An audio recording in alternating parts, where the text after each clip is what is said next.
Olá, pessoal! Zoetis apresenta uma nova temporada do Podcasts and Dogs.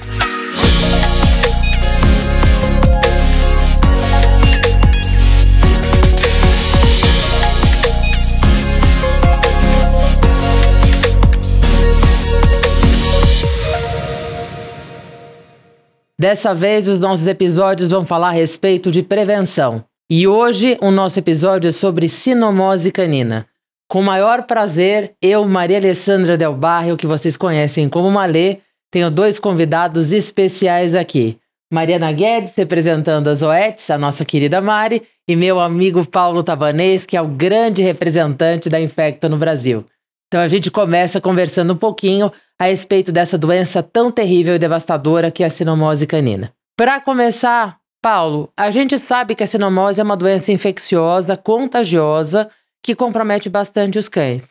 Eu queria que você falasse um pouquinho para a gente a respeito do que é a sinomose e como que ela vai afetar a saúde do cão, do nosso pet. Olá, Malê. Olá, Mariana. Prazer enorme estar aqui pelas Zoetis falando sobre doenças infecciosas. E todo mundo sabe que eu adoro, é uma área que eu trabalho bastante. A sinomose é sempre um grande desafio, né, Malê? A sinomose é uma doença que ela deixa a gente frustrado no dia a dia. Porque nós tentamos, principalmente, uma terapia adequada e hoje não há nada de fato que realmente seja eficaz para esse vírus que é tão complicado. Então, como você disse, é uma doença viral causada pelo morbilivírus. É um vírus aí mais ou menos de 150, 200 nanômetros, 150 nanômetros, bem maior do que, por exemplo, quando a gente for estudar um pouquinho mais sobre parvo, vocês vão ver que é bem menor, bem maior do que o vírus da parvo, e ele causa uma doença realmente devastadora. Esse vírus, a partir do momento que acontece a infecção, ele pode desencadear várias alterações clínicas, desde dermatopatia, a oftalmopatia, alterações da fertilidade, aborto, mas pneumopatia e principalmente gastroenterite também, e principalmente o que é mais debilitante e mais complicado são as alterações neurológicas.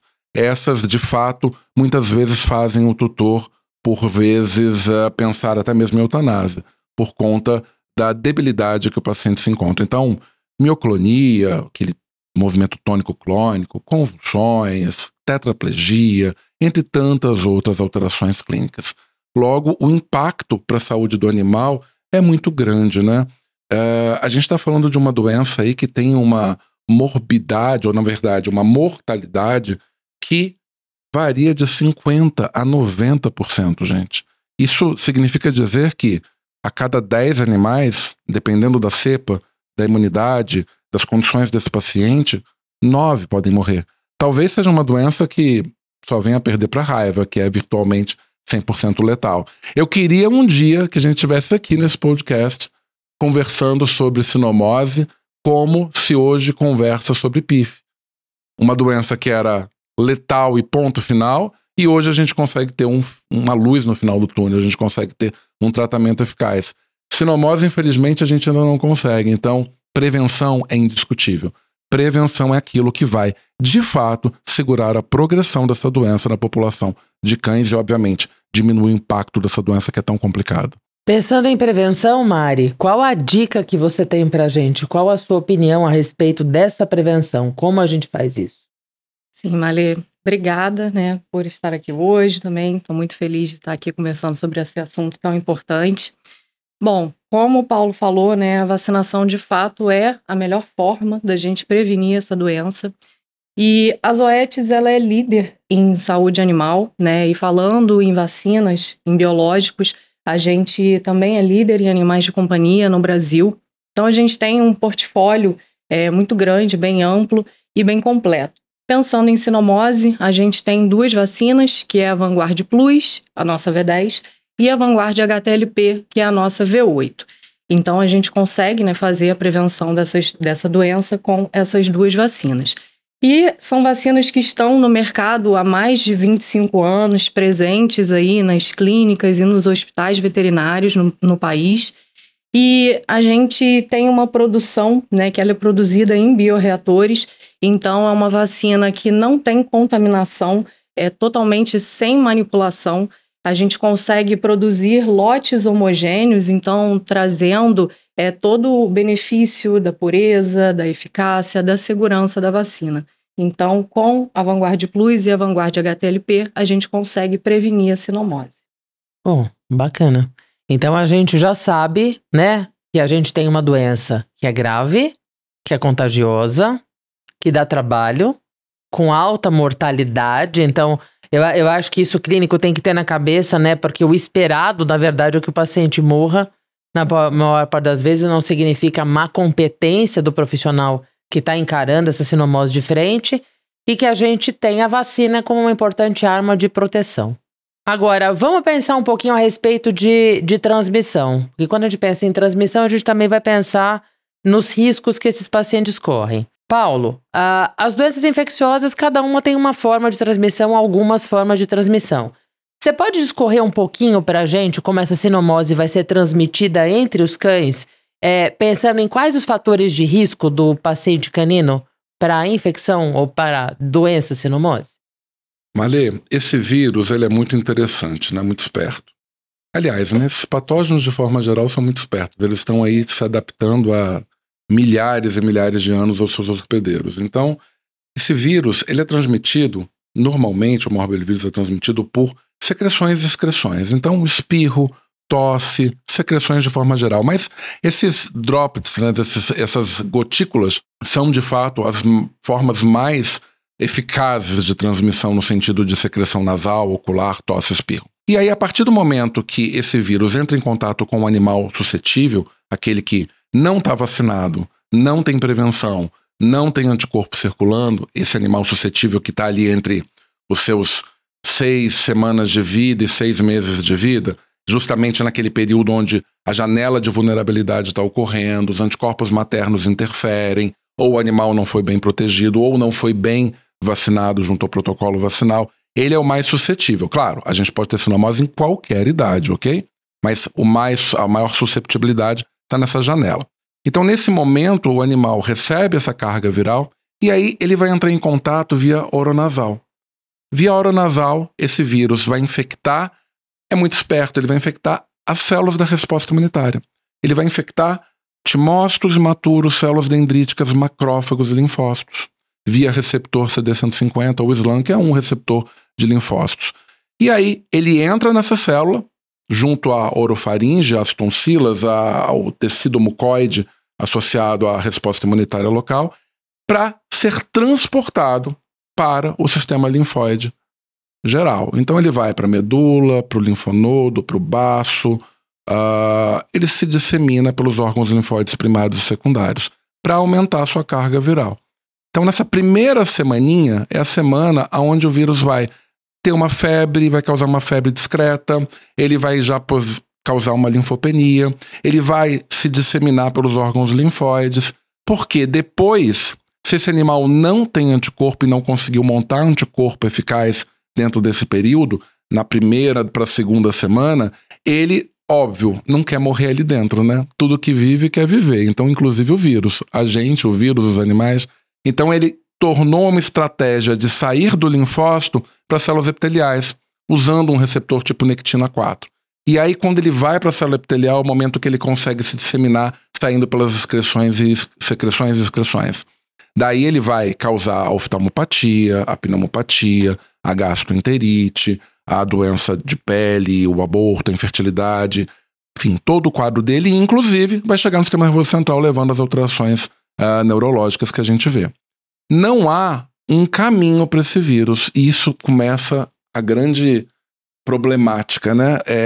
A gente não está só falando que sinomose é uma doença difícil de ser tratada. Às vezes ela também é difícil de ser diagnosticada, por incrível que pareça. Às vezes ela é difícil de entender também qual vai ser o caminho que ela vai seguir.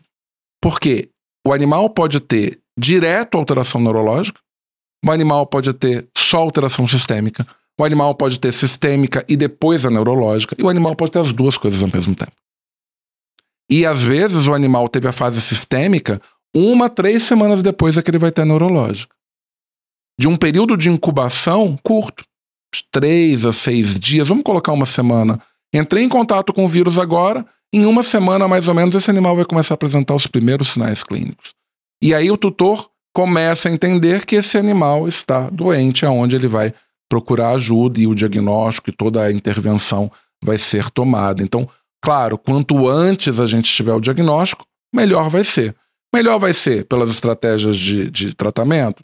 Sim, infelizmente não são tão eficazes, mas também para selecionar e separar esse animal para tentar evitar a infecção de outros indivíduos, para tentar, se outros da casa não estiverem vacinados, protegê-los. Então, talvez o indivíduo que more junto com esse animal seja o melhor beneficiado pelo diagnóstico precoce. Esse vírus, ele percorre esse caminho no organismo. Mas ele é imprevisível, porque vocês sabiam que o animal pode, sim, se infectar e não ter nenhum sinal clínico, e debelar a infecção, e matar esse vírus, e nem sequer apresentar nada de sinal? E isso acontece em torno de 6 a 7 animais a cada 10. Quero dizer que ficam doentes em torno de 30% a 40% que se infectam. 60% a 70% conseguem debelar a infecção. E vários trabalhos mostram isso, inclusive, da circulação do vírus, como é frequente o vírus na população. Mais um motivo para a gente pensar em prevenção de fato. Deixa eu fazer um desdobramento dessa pergunta, então. Eu acho que talvez os clínicos eles tenham essa dúvida. O paciente, o cão infectado pelo vírus da sinomose, ele é uma fonte de infecção a partir do momento que ele é sintomático ou a partir do momento que ele tem infecção epitelial? Então ele tem aquele período de incubação em que ele está fazendo aquela primeira viremia que você disse. Ele começa a excretar esse vírus a partir do momento que o vírus comece a fazer essa permuta entre o sistema imune e os sistemas orgânicos, na verdade. Certo? Exato, mas o período de incubação é o momento da infecção até a manifestação clínica. Uhum. Só que tem alguns indivíduos que são assintomáticos. Exatamente, ele pode eliminar o vírus, só que ele sendo assintomático significa que ele tem uma resposta imunitária eficaz. Uhum. Então, como a produção de anticorpo é a principal defesa para esse tipo de vírus, é uma produção de anticorpo, uma resposta humoral com anticorpos neutralizadores, então nesse momento, o vírus sendo neutralizado, com certeza a excreção é muito menor. Uhum. Agora, quando eu falo sintomático, muitas vezes o paciente tem uma febre discreta, uma linfopenia, uma febre transitória. Nem sempre aquele quadro com uma pneumonia que o paciente vai sair correndo para o hospital, o tutor vai levar para o hospital. Às vezes sintomático é um sintomático mais brando, onde ele já tem eliminação desse vírus, mas não chamou tanto atenção. Às vezes o tutor ainda nem levou o animal ao veterinário. E isso, claro, aumenta a chance da transmissibilidade, porque a excreção do vírus já está acontecendo. E pode estar acontecendo pela urina, pelas fezes, pela tosse, pelo espirro. Não é só secreção nasal e ocular. Secreções e excreções podem ter essa eliminação. E aí é um problema também, porque quanto tempo ele fica excretando esse vírus? Hoje a gente sabe que em torno, em média, 2 semanas até 4, ou seja, 15 a 30 dias, mas é uma média, tem trabalhos mostrando até 90 dias ou mais de excreção. Logo, temos um problema, exatamente o isolamento desse animal, a impedir que ele seja uma fonte de infecção para outros animais e também de contaminação ambiental, e claro, prevenir nos outros que estão em contato, porque a vacina contra a sinomose induz uma produção de anticorpos muito eficaz, celular e humoral, claro, mas nesse ponto, a presença de anticorpos neutralizantes, ele consegue, às vezes, inclusive, prevenir a infecção. É uma das poucas vacinas, pensando em parvossinomose hepatite infecciosa, que uma vacina pode ser dita como uma prevenção eventual de infecção. Normalmente elas previnem doença e infectividade, mas os anticorpos neutralizantes podem, talvez, impedir que o vírus absorva e penetre essa célula de fato. Bom, então a gente vai entrar naquela seara que dentro desse fator de risco a gente tem também a alta densidade populacional, os cães errantes, eles também entram em fatores de risco que são importantes, esses cães que transitam entre ambientes.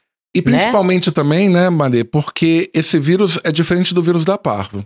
Esse vírus é um vírus grandinho, tá, quando comparado ao da parvo, mas ele é um vírus envelopado. O fato de ser um vírus envelopado faz com que ele seja suscetível. Quando eu digo suscetível, é porque é fácil de matá-lo no ambiente, infelizmente não no animal. Mas no ambiente é fácil de matá-lo. Não é um vírus que fica persistente ali às intempéries ambientais. Então, uma temperatura natural do nosso dia a dia aqui no Brasil por 24 horas, legal, temperatura ambiente a gente consegue ter esse vírus morto dentro de 24 horas em média. Ou qualquer desinfetante, qualquer coisa mata esse vírus no ambiente.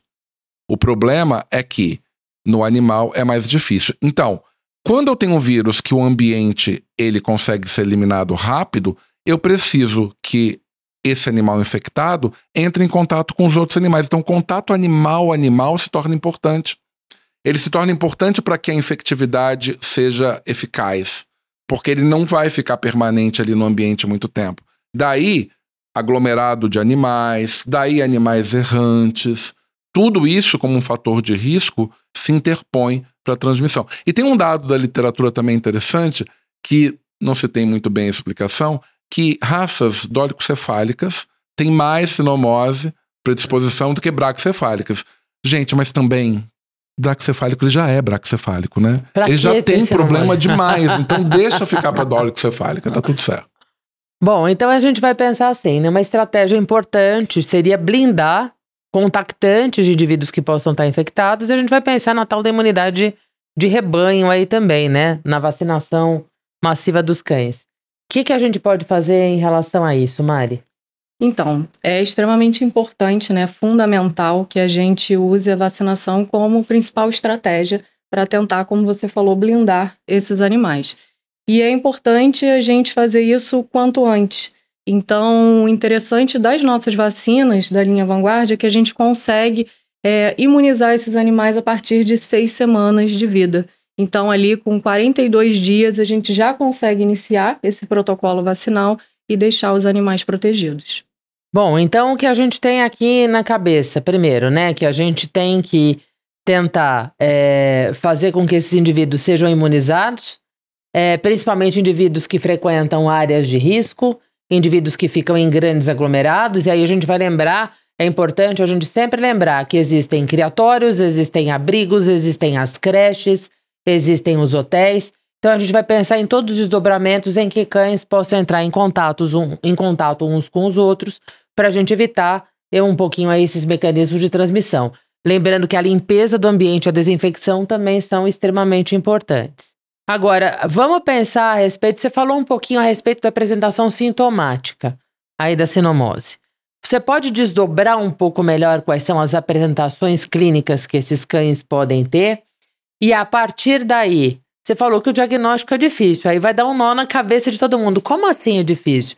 Não tem um teste que fala pra gente sim ou não? E a gente pode acreditar de cara? A gente melhora sempre quer essa, isso, né? Vai dar uma melhorada. Duas coisas que todo clínico quer. Qual é o exame e como eu trato. Eu quero essa receita agora. Não e ponto tem final. essa receita? Pra nada, né? Infelizmente não tem. Pra absolutamente nada. Bem, em relação à clínica, a clínica é bastante diversificada. Logo, vamos focar na parte sistêmica. Depois a gente entra na parte neurológica. Parte sistêmica. O animal ele pode apresentar uveíte e corioretinite. Então, secreção nasal, além da secreção ocular por conta. O vírus da sinomose ele faz parte do complexo respiratório infeccioso canino, né? Só esse detalhe que muitas vezes a gente não considera. Fala que, entre aspas, né, o antigo tosse dos canis é bordetela. Também é. Mas ele está ali entre os 11, 12 patógenos responsáveis pelo complexo respiratório infeccioso canino. Mas ele pode causar alterações oftálmicas, inclusive cegueira central, midríase paralítica, que é algo também bastante complicado, quando envolve alteração neurológica e oftalmológica. Ceratoconjuntivite seca, aquela secreção bastante purulenta, que por vezes pode levar inclusive a úlcera de córnea. Então, um paciente com sinomose pode progredir para um quadro cirúrgico? Pode. Tem que fazer um flap dessa conjuntiva. Já tive alguns pacientes que precisaram de fato. Alterações gastroentéricas. Então, dentro dos diferenciais de gastroenterite, temos sinomose. Coronavírus, parvovírus, reovírus, vírus da sinomose, morbilivírus, entre tanto, giardia como protozoário, coccídeos, enfim. Um monte de diagnósticos diferenciais que podem levar a uma gastroenterite. Alterações gastroentéricas como vômito e diarreia. Alterações dermatológicas, pústulas, hiperkeratose, e tem até um dado interessante. Animais que normalmente evoluem com pústulas não tendem a fazer tanta alteração neurológica.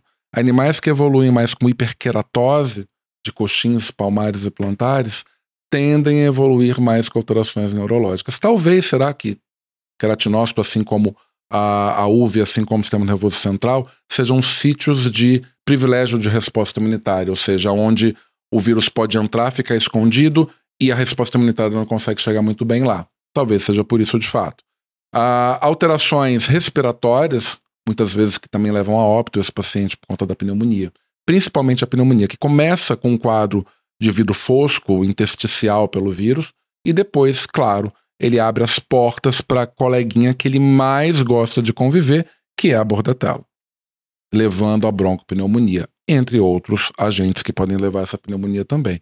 E claro, tosse paroxística, todo o quadro de complexo respiratório infeccioso canino, que ele também pode causar no trato respiratório cranial. Tirando esse quadro sistêmico, que já dá bastante problema, né? O animal por si só pode morrer por conta desse quadro sistêmico importante, a gente tem um quadro neurológico, que pode ser concomitante ou não, ou vir muito tempo depois. Sabe quando a gente vê que o animal passou pela sinomose e fala, ai, que bom, agora ele tá bem. Se salvou, beleza. Semanas depois ele começa com alterações neurológicas. Então isso pode acontecer. Não há uma sequência lógica. E as alterações neurológicas dependem de onde ele vai, de fato, causar alterações. Substância branca, cinzenta. Então ele pode causar ataxia, tetraplegia, paraplegia, convulsões, mioclonia, que é a desmilinização, aquele movimento tônico-clônico, que é algo bastante debilitante para o paciente, mas fotofobia, alteração de comportamento. Olha que louco, né? Ele poderia ser o diferencial para raiva? Poderia. Aliás, é.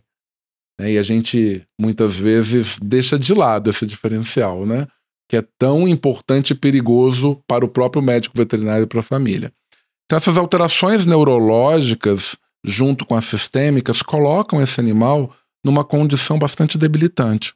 E ele pode ficar muito tempo para se recuperar, se não tiver sequelas, que sequelas são muito comuns também nos pacientes com sinomose. Logo, é uma miríade, é uma quantidade de apresentação clínica bastante diversificada. Claro, eu estou olhando isso por fora, né, no exame clínico do colega, mas alterações laboratoriais também acontecem.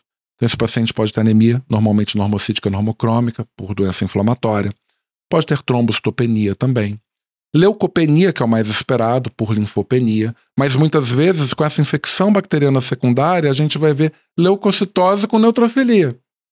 Alterações como aumento de globulina e redução de albumina. Se houver uma hipóxia no fígado, um processo mais normalmente bacteriano, oportunista, secundário, um processo séptico, aí talvez hepatite. Lesão renal não é algo tão comum causado pelo vírus. Quando você olha o líquor desse paciente, e aí a gente volta para a alteração neurológica, existe uma fase que a gente considera a alteração neurológica como uma encefalite aguda e uma encefalite crônica. E que isso é meio que didático, tá, gente? Porque é uma progressão de uma doença que às vezes a gente não consegue separar. Mas a encefalite aguda é quando o vírus chegou lá no sistema nervoso central, ele foi para o oligodendrócito e ele, de alguma forma, impede a formação da mielina, seja por desregular o oligodendrócito, e isso leva à desmielinização com a encefalite e a mioclonia, as alterações que a gente já conversou. Contudo, nesse primeiro momento, é a ação do vírus. Quando eu faço um líquor desse paciente, eu não tenho quase nada de alteração. Eu não tenho proteína, eu não tenho inflamação, mas ele, nesse momento, é um bom momento, um bom tecido para achar o vírus, porque é o vírus com seu efeito citopático que está causando a lesão. Só que aí aconteceu uma quebra da barreira hematocefálica.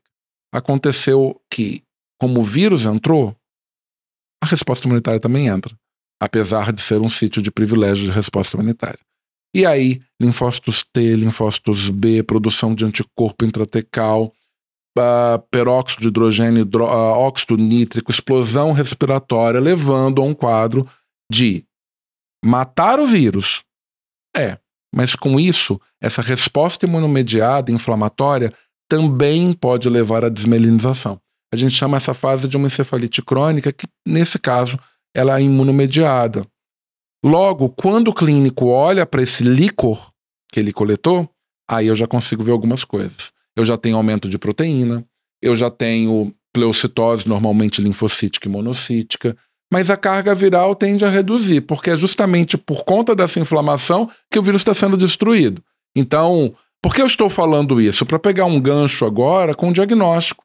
Porque os exames, as alterações clínicas, elas ajudam ao diagnóstico. O que é um diagnóstico em doença infecciosa, gente? É história, anamnese, exame clínico, exames laboratoriais, que permeiam o estadiamento daquela doença e o próprio diagnóstico etiológico. Com isso, você faz o diagnóstico de qualquer doença infecto-contagiosa. Mas segue essa ordem. O problema é que às vezes o colega pula as ordens das coisas, né? Não tem anamnese, não tem história, já vai tratando, não só sinomose, qualquer doença. Então, segue esse roteirinho. A gente só não segue esse roteiro no momento, né? Nas urgências e emergências. Aí a gente pula, porque é salvar a vida do paciente naquele momento. Fora isso, não. Segue essa ordem. Então, quando eu falo da alteração clínica e eu falo do líquor, é justamente para a gente poder jogar lá no diagnóstico e entender que entendi que é um animal que tem histórico, que tem exposição, que não foi vacinado, ou que foi vacinado. Infelizmente, colega, vamos lá, é para aquela câmera, né? Então vamos lá. Vacine de forma adequada o paciente. A maior parte dos pacientes com sinomose que eu tenho hoje são pacientes que nunca foram vacinados ou que foram vacinados até com vacinas boas, porém com protocolo escolhido inadequado, com um protocolo errado, parando a vacinação do filhote antes das 16 semanas, algo que a gente vai com certeza discutir aqui, mas que sempre tem que ser rebatido, debatido e frisado. Muitas vezes, os pacientes na minha internação com sinomose, eles foram vacinados por ótimos colegas, com ótimas vacinas, mas parou no momento errado. Esquece o número de dose. O importante é a última dose. E a gente vai voltar nisso. Então, esse paciente, que a gente tem toda essa história, eu pego o exame clínico, a história desse paciente, protótipo é aquele filhotinho com 6 semanas a 6 meses de idade que não foi vacinado direito ou não foi vacinado, que está exposto, que veio de uma feirinha, que veio de um abrigo, que ficou passeando e socializando num momento que às vezes não poderia. Exatamente, né? Ele estava num protocolo de vacinação, ele foi sendo desafiado no meio desse protocolo de vacinação. E que muitas vezes também é falta de orientação na consulta pediátrica. Gente, fazer vacina, não tem jeito, né? Eu volto pra vacina, eu tô tentando falar de diagnóstico, mas eu volto pra vacina, não tem jeito. Fazer vacina é um ato médico, e é um ato médico que requer orientação. Vacina não é milagre. Não é injeção. Não é injeção, não é aplicação. Vacina é um ato médico que vai desde o momento que esse paciente se encontra da vida dele, ao uso e indicação do protocolo que você montou e que deve ser individualizado, e as orientações da vida dele dali para frente, incluindo o ambiente, a socialização, etc. Senão, não tem milagre, não vai funcionar e o problema não vai ser a vacina. Não adianta ligar pro saco das OETs falando assim, olha, sua vacina deu errado aqui porque eu vacinei e não ficou bom. Sabe por que não ficou bom? Volta no seu protocolo. Provavelmente teve algum erro nisso aí. Provavelmente tem algum pontinho que não está sendo legal dentro dessa individualização desse protocolo. Mas vamos voltar ao diagnóstico de novo. Então a gente vai pegar essa história, esse exame clínico, as alterações laboratoriais. Tem alterações clínicas que são muito, né, chamativas, que eu não vou dizer patognomônicas, porque nem a mioclonia ela é patognomônica.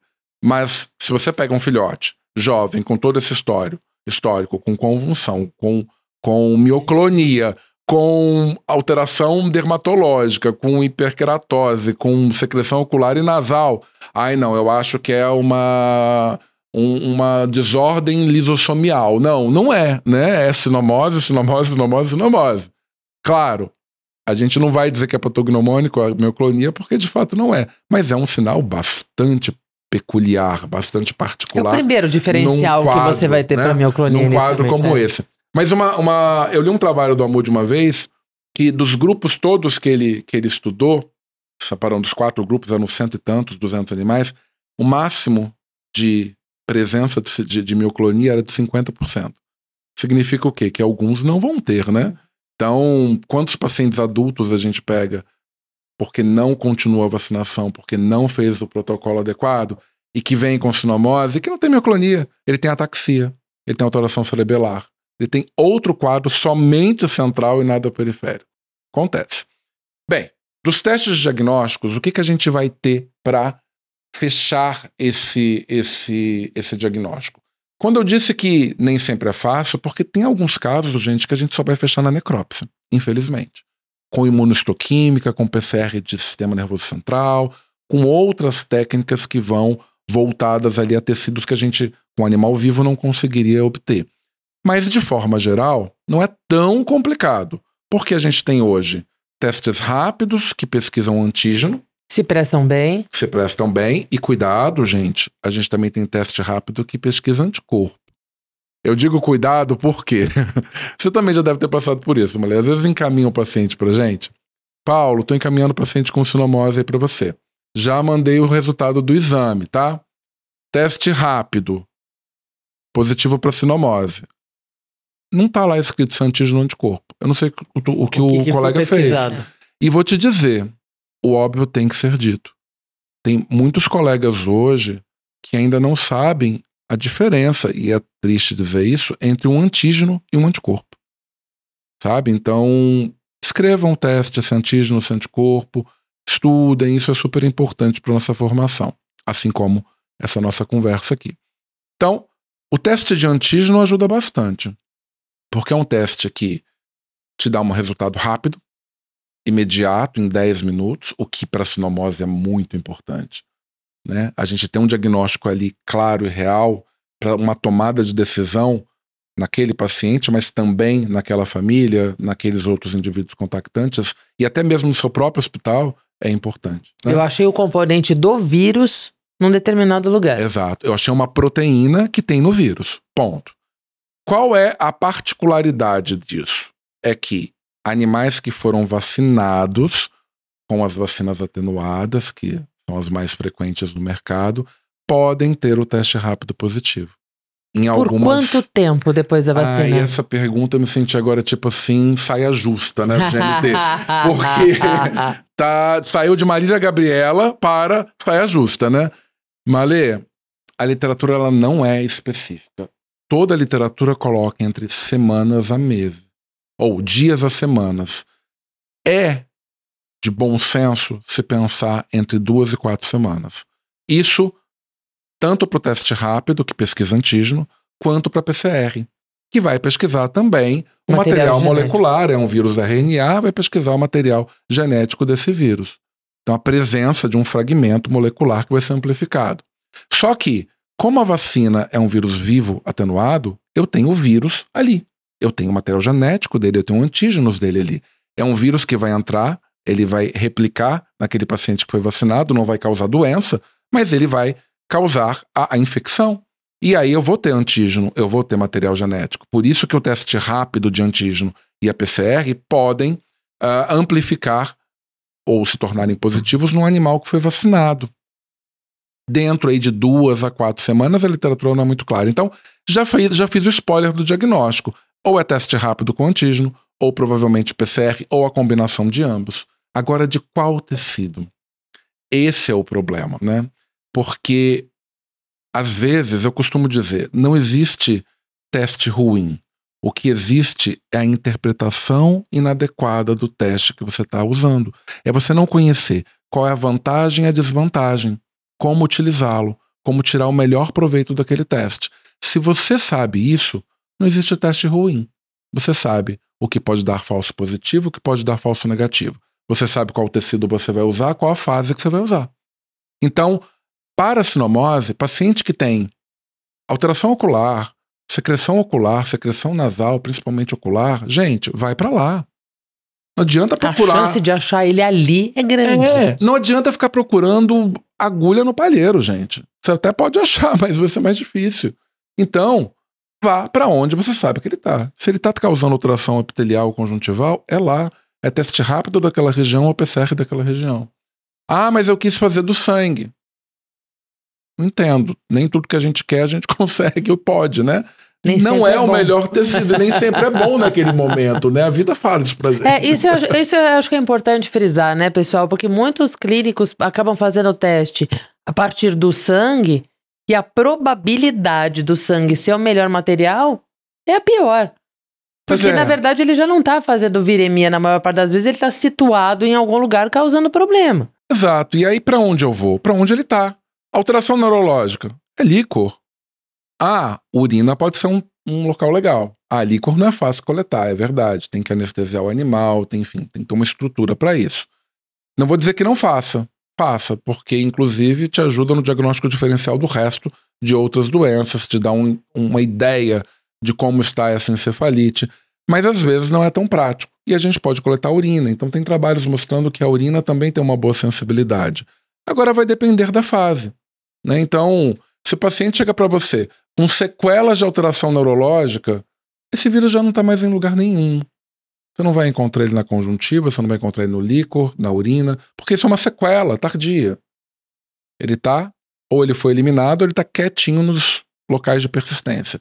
Não, a doença acabou de acontecer, está acontecendo naquele momento, estou vendo com uma fase aguda, ele não estava doente, chegou com sinal clínico, o tutor me relatou tudo isso.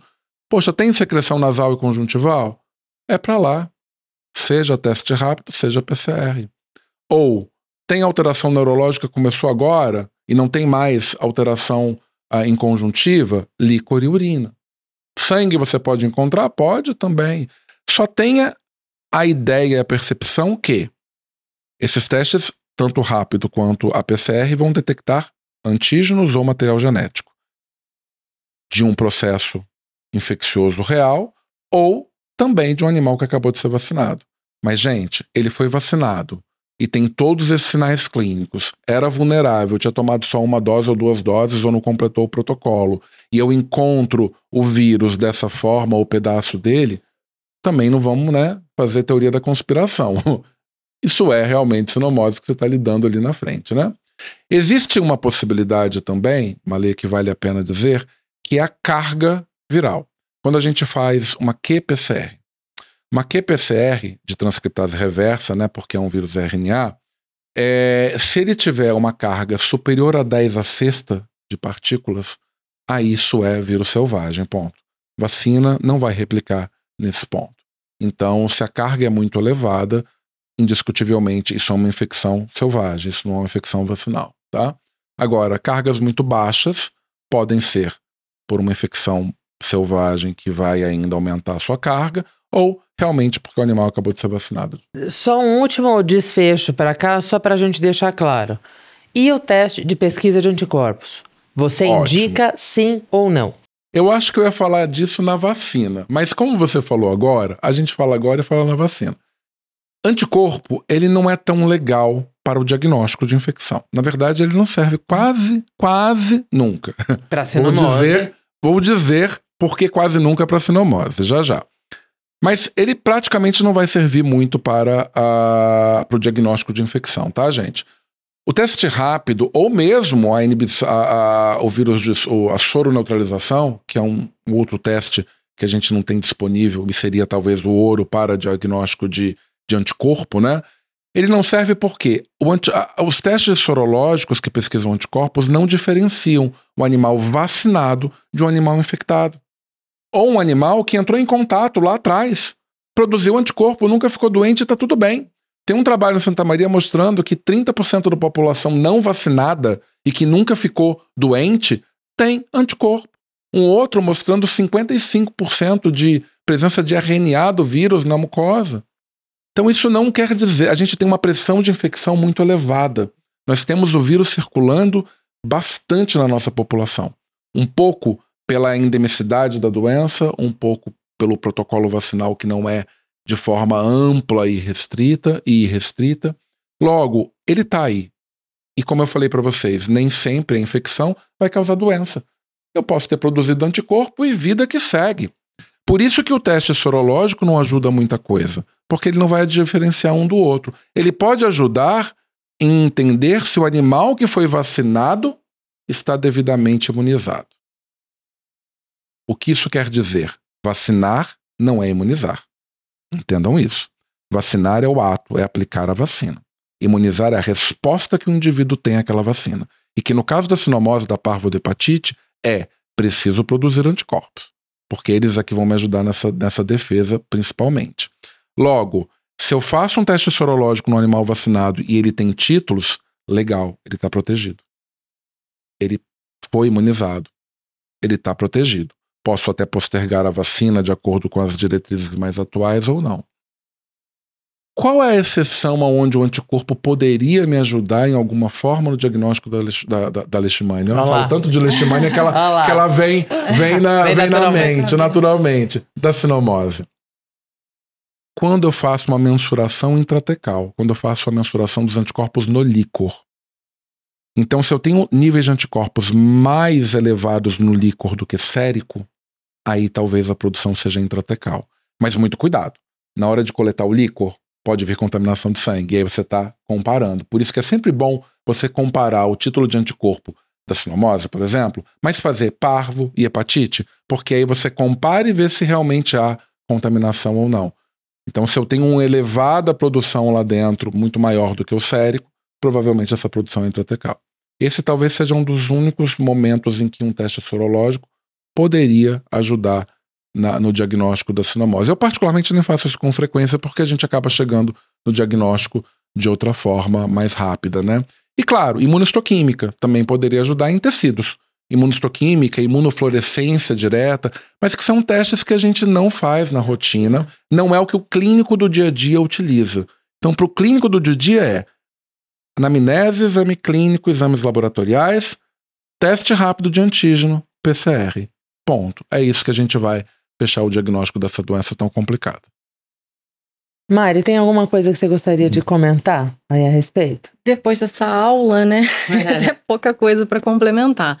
Mas, na verdade, só queria voltar no que o Paulo falou com relação à importância da gente completar o protocolo vacinal, né? Então, só chamar atenção para a gente respeitar os intervalos corretos entre as doses das vacinas, né? Então, a importância de, enquanto esse animal não está totalmente protegido, ele não ir, né, ao meio externo, não ter contato com o meio ambiente e também, né, com animais que talvez não tenham sido vacinados, não estejam imunizados. Só queria chamar essa atenção.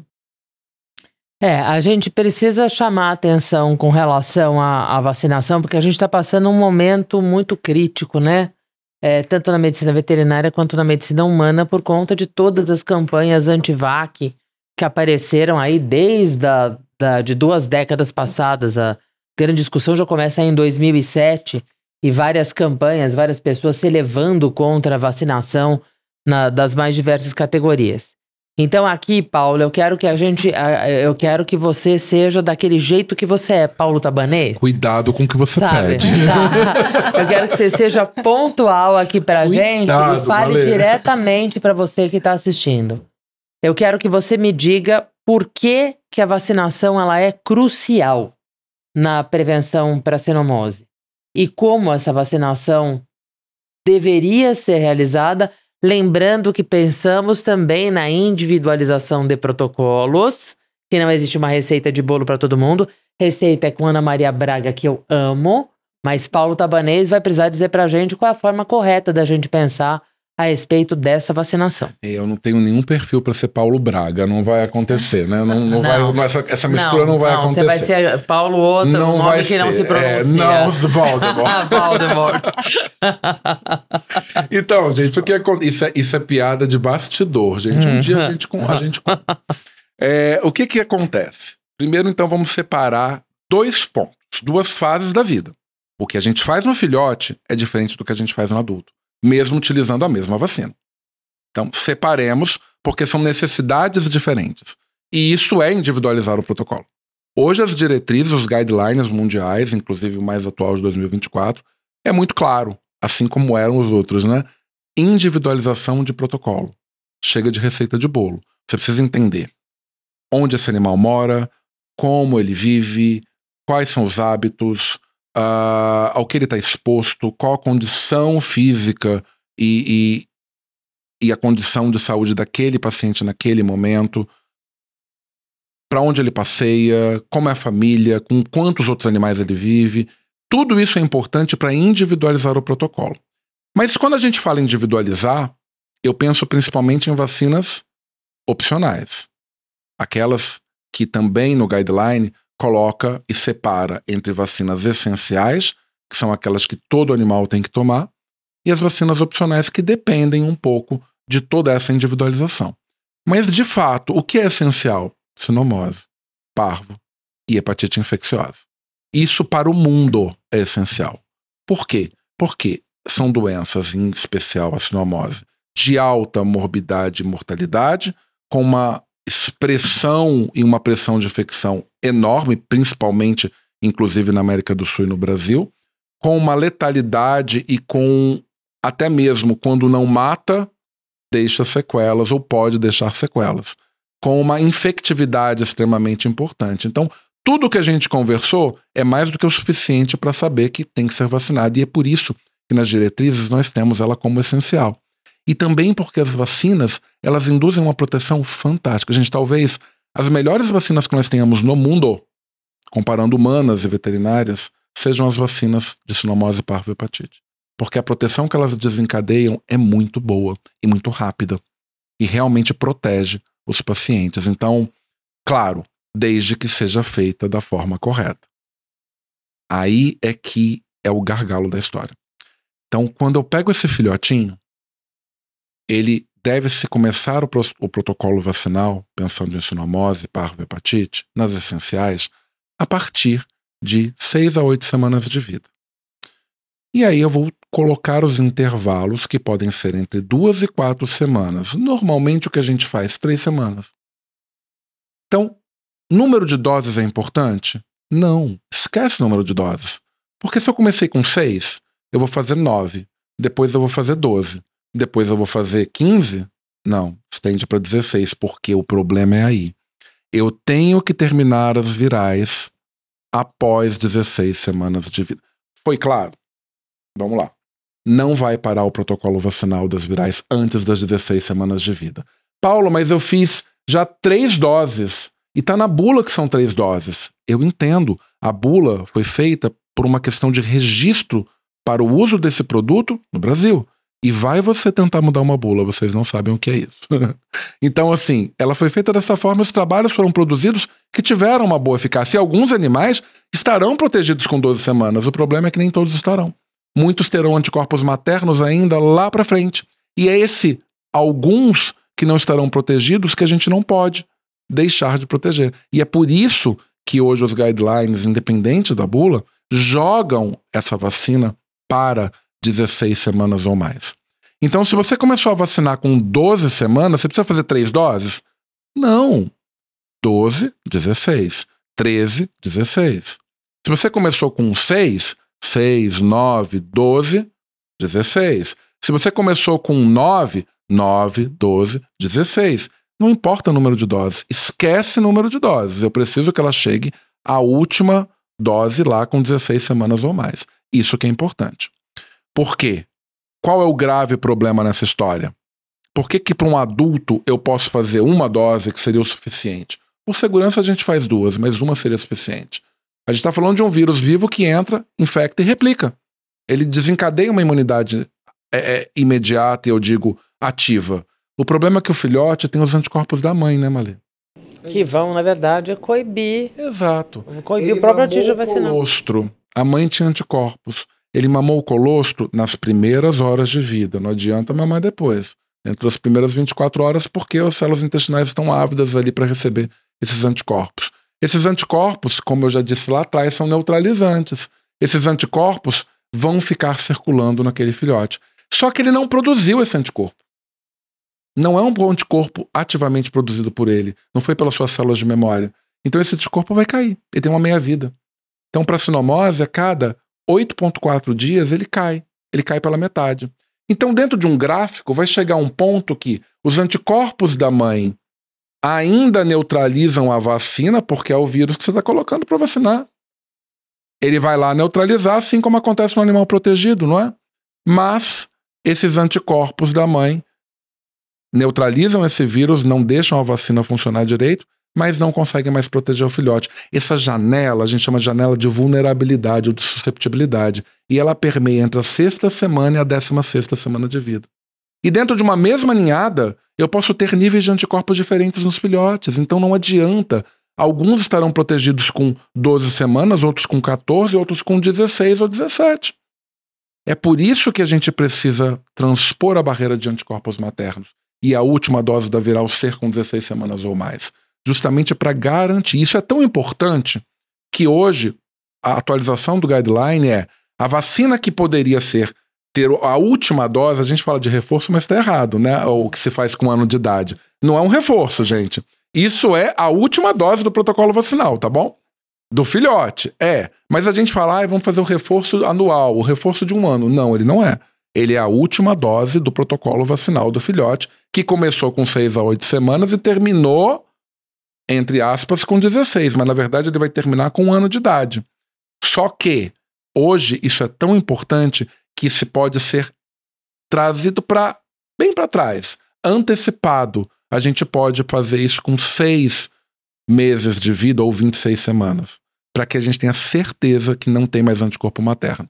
E aí esse animal realmente está vacinado e imunizado. Aí sim, a partir daí, a gente pode fazer as vacinas virais a cada 3 anos, de acordo com a individualização e o critério médico veterinário, de acordo com a exposição do paciente, das condições dele, dos testes sorológicos, tem toda uma discussão de fato sobre isso. Paulo, posso começar a vacina antes de 6 semanas? Porque também tem os afoitos. Não, nasceu, eu quero vacinar. Não, não pode. Vacina com um vírus vivo, pensando o vírus da sinomose, ela pode induzir na fêmea que está prenha, né? Ou seja, no feto. E no filhotinho neonato, antes de 4 semanas, antes de 30 dias de idade, encefalite. Então isso não é legal. Quando que a gente vai vacinar um paciente antes de 6 semanas? A gente pode começar a vacinação a partir de 4 semanas de vida. 30 dias para frente. Em situações especiais, gente. Não é todo mundo. Não é normalmente o clínico do dia a dia. É animal que a mãe morreu no parto e não mamou o colostro. É animal que vive em aglomerado de animais. ONG, protetores que estão lá com milhões de animais juntos, acumuladores, psicopatas, enfim. Todo mundo, entendeu? Que tem um monte de bicho junto. É isso que a gente pode fazer ali, nesse momento. Esse a gente tem indicação. Onde tem local de alto trânsito de animal. Aí tem indicação de começar um pouco mais cedo. Nunca antes de 4 semanas. 4 semanas para frente.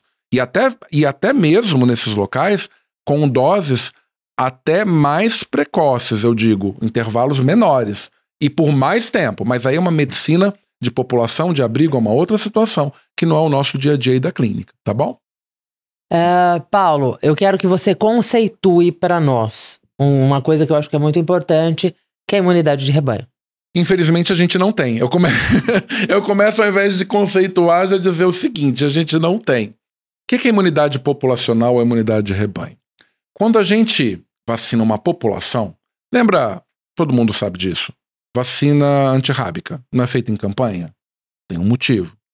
Para que eu tenha uma cobertura vacinal muito grande. Por quê? Porque coibindo a raiva no cão e no gato, eu consigo diminuir a incidência da raiva no ser humano. Mas para isso eu tenho que ter 70%, 80% da população coberta, vacinada. Assim é para outras vacinas, independente de serem zoonóticas ou não. Então, pensando em sinomose, eu teria que ter 80% da população coberta, 70, 80, até mais, dependendo do trabalho, para que a gente pudesse diminuir a circulação do vírus, que claramente está presente, a gente sabe disso, pelos trabalhos que eu falei com vocês. Então o vírus está circulando. Se eu consigo deixar um monte de animal imunizado, esse vírus vai ser neutralizado por aqueles que já estão protegidos. E aqueles que não estão, aqueles 10%, aqueles 20%, eles não estão protegidos, mas esse vírus não vai conseguir chegar lá porque ele já foi neutralizado pela população que está de fato, imunizada. Por isso que a gente chama de imunidade populacional ou de rebanho. Mas para isso, a gente tem que vacinar muito mais. Sabe qual é a nossa taxa de medicalização hoje no Brasil? Em torno de 17%. E quando eu digo medicalização, não é vacina, é tudo. Qualquer coisa que o animal vai ser medicado num hospital, por exemplo, numa clínica. É muito baixa. Nossa cobertura vacinal é muito baixa. O que a gente faz? A gente vacina muito um indivíduo só, ao invés de vacinar muitos indivíduos pelo menos uma vez. E isso não gera imunidade populacional, que, de certa forma, aumenta a nossa pressão de infecção, porque o vírus fica cada vez mais circulante. Ele circula com facilidade, né? Exato. Bom, e aí, Mari, o que nós fazemos com relação a isso? Vocês ajudam a gente nesse sentido? Então, as nossas vacinas, né, as vacinas da linha Vanguard, tanto a Vanguard Plus quanto a Vanguard HTLP, possuem o vírus vivo, né, inteiro da sinomose, com todos os seus antígenos estruturais e não estruturais. Então, com isso, a gente acaba tendo uma resposta mais robusta e similar até aos desafios naturais. Então, a gente tem uma resposta também mais duradoura.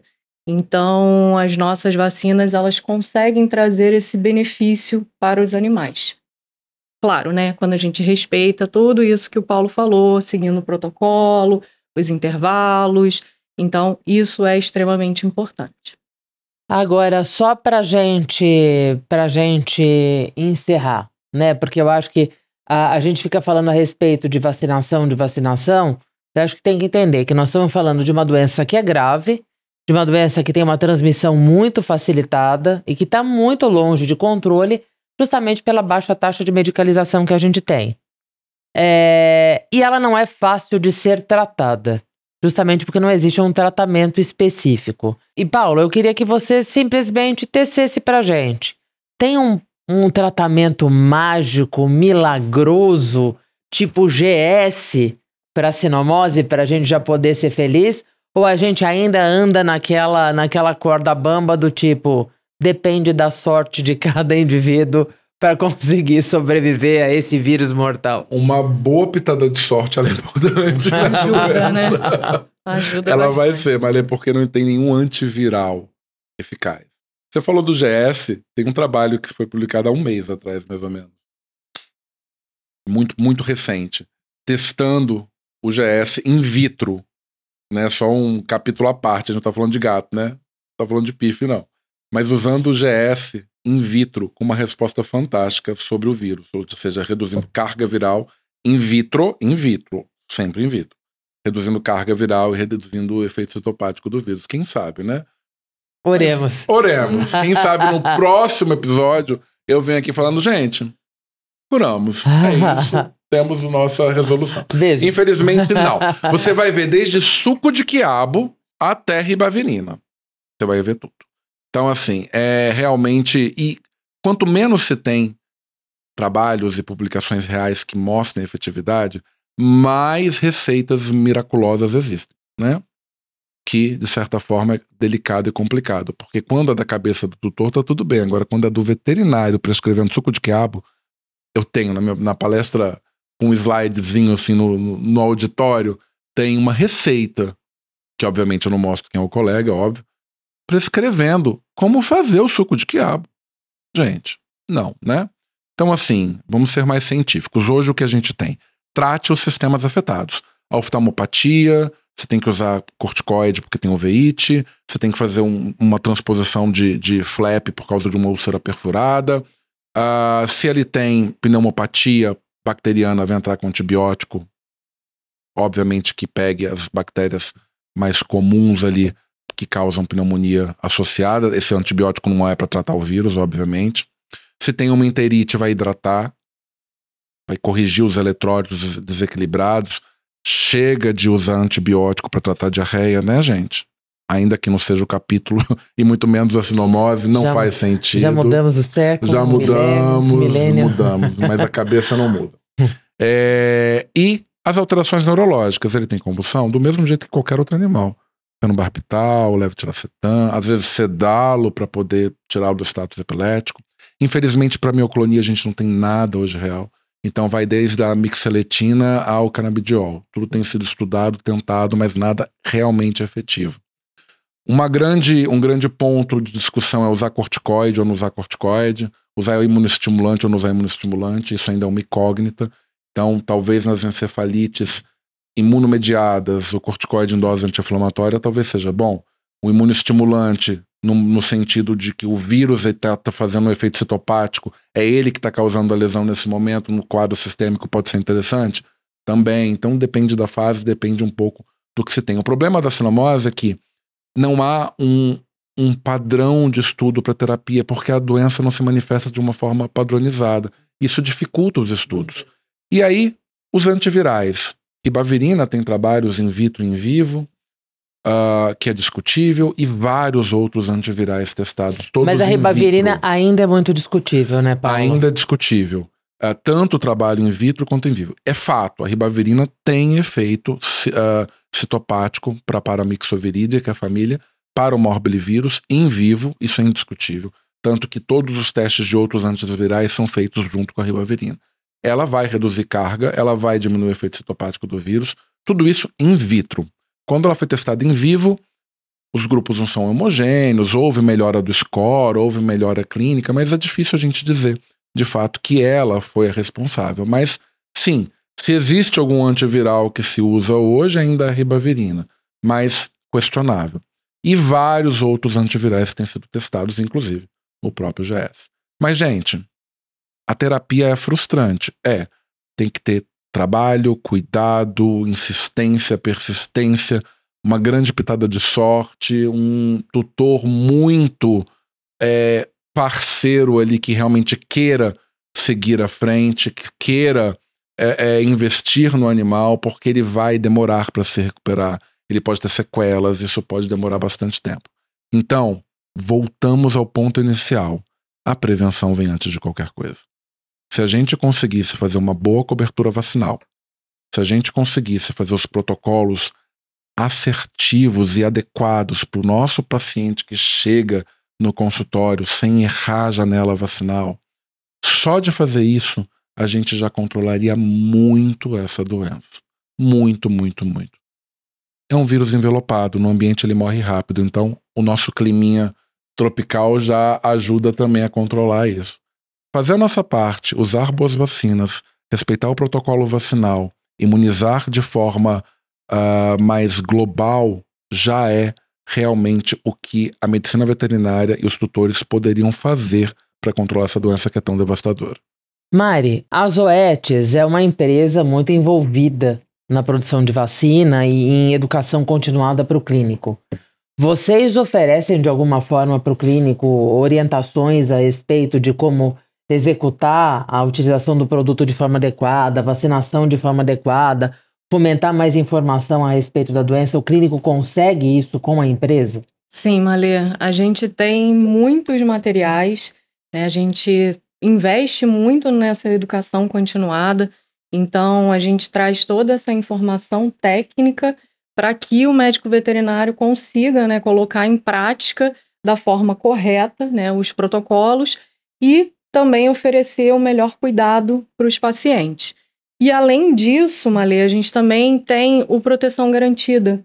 Então, o Proteção Garantida é um programa destinado aos médicos veterinários, que além de todo esse suporte técnico especializado, ele também traz assistência em casos de falha vacinal.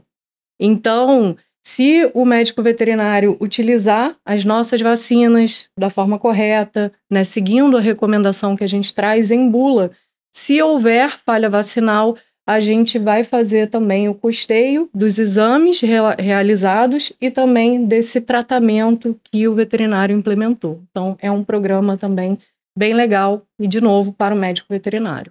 Bom, pessoal, então, como vocês conseguem perceber, sinomose ainda é um assunto muito grave, é um assunto que está em pauta há décadas e nunca é um assunto que vai morrer. Ela está sempre presente como um dos temas mais importantes da infectologia veterinária na atualidade. Eu acho que é importante a gente lembrar do nosso papel dentro da medicina preventiva. Nós que somos médicos veterinários, nós precisamos blindar os pacientes dos riscos que eles podem correr. A vacinação ainda parece ser a nossa principal arma, mas ela é arraigada também à educação continuada principalmente de veterinário a veterinário, empresa veterinário e veterinário tutor. Nosso papel naquelas primeiras consultas, como o Paulo falou, é fundamental para que a gente oriente o tutor a respeito de como executar adequadamente o processo vacinal, a importância desse processo vacinal e lembrar que a gente tem que executar isso de forma rígida, rigorosa. Temos que fazer as vacinas naquele período da janela de suscetibilidade, só terminando o protocolo depois das 16 semanas, fazendo aquela última dose do booster vacinal aos 6 meses de idade e a partir daí programar individualmente para cada indivíduo, dependendo de fatores de risco, os intervalos que eles vão fazer, que podem chegar a intervalos de 3 anos entre as vacinas. Animais idosos também podem se infectar, então, portanto, a gente vai avaliar individualmente cada paciente. E eu acho que a gente precisa fazer o nosso trabalho bem feito, lembrando que ao longo de todo esse processo de imunização dos indivíduos, eles não devem ser desafiados.